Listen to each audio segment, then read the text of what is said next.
Welcome back, everyone. We've got another unboxing to do today. This time we've got an item from OWC, and that's going to be this OWC Envoy Express. This is a Thunderbolt 3 bus-powered enclosure. Taking a look, we've got pretty standard cardboard flip package.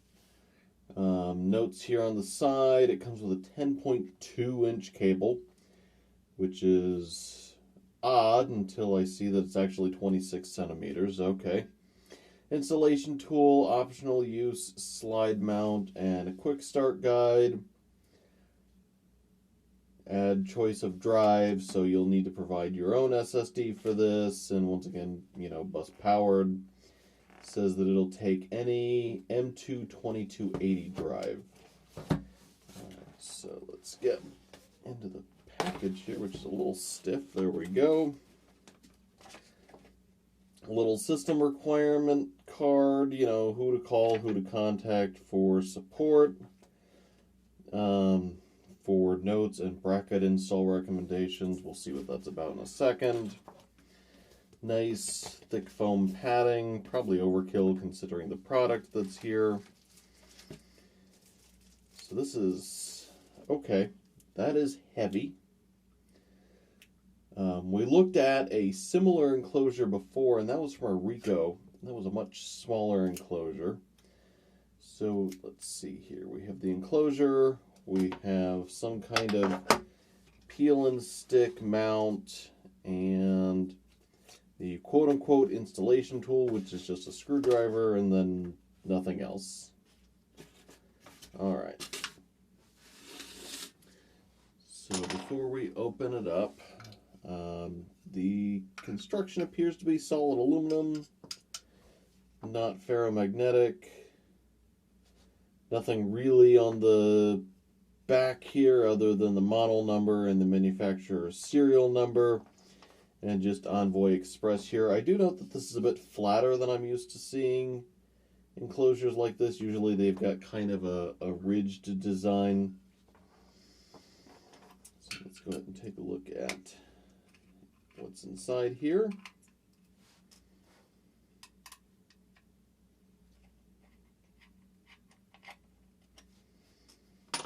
Alright, 2 screws. Looks like there is an included thermal pad. There's no protective layer on it to peel off. So we've seen this construction method before from OWC. I believe it was the Aura Pro that we looked at. That was an external NVMe SSD, and that used a similar replaceable cable. And it looks like if I pull 1, 2, 3 screws, that the whole PCB comes out. Not a whole ton on the back. It looks like there might be a clock crystal and a power regulator IC, a couple of diodes. This cable unplugs relatively easily. So if you had one of these and this cable was the wrong length, you could get a different Thunderbolt 3 cable, and it's almost as easy as installing the drive itself to replace that. So we'll leave that unplugged for a second.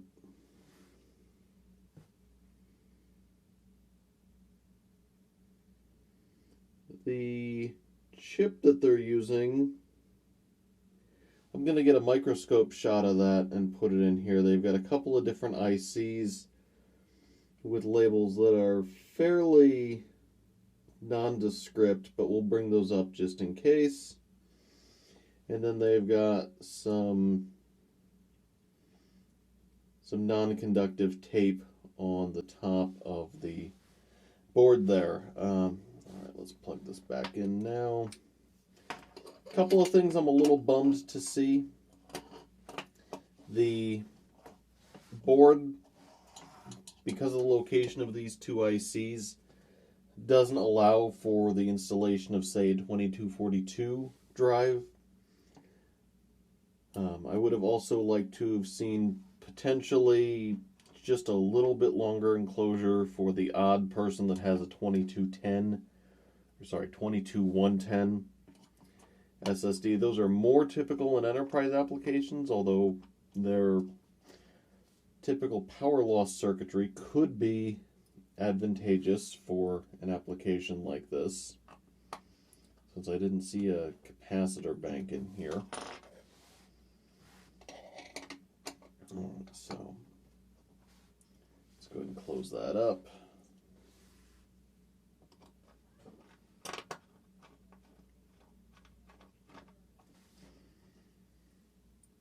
I do think it's interesting that they included this slide mount system. Normally I would have expected to see some kind of magnetic mount system, but this is just as good.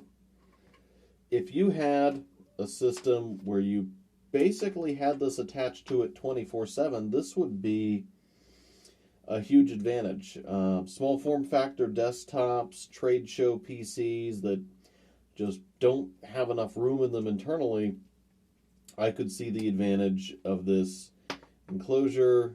The adhesive feels nice and tacky. That should hold in most scenarios. The only downside, if you like I said, a laptop or something, if you install this on something, is it's going to be that much added thickness on the back of the system as far as putting in a bag is concerned. So let's second. All right, so I do want to hold it next to the Ricoh enclosure that we had previously and just look at them side by side. As far as weight's concerned, the Envoy is a much heavier device. Let's see if they list the weight here. 3.1 ounces without the SSD. It's not like it's a lead brick that you're going to carry around with you, but it does have some heft to it, and that is just due to the nature of the all-aluminum construction. From a durability standpoint, that's actually to its benefit. From a heat conduction standpoint, that's also to its benefit.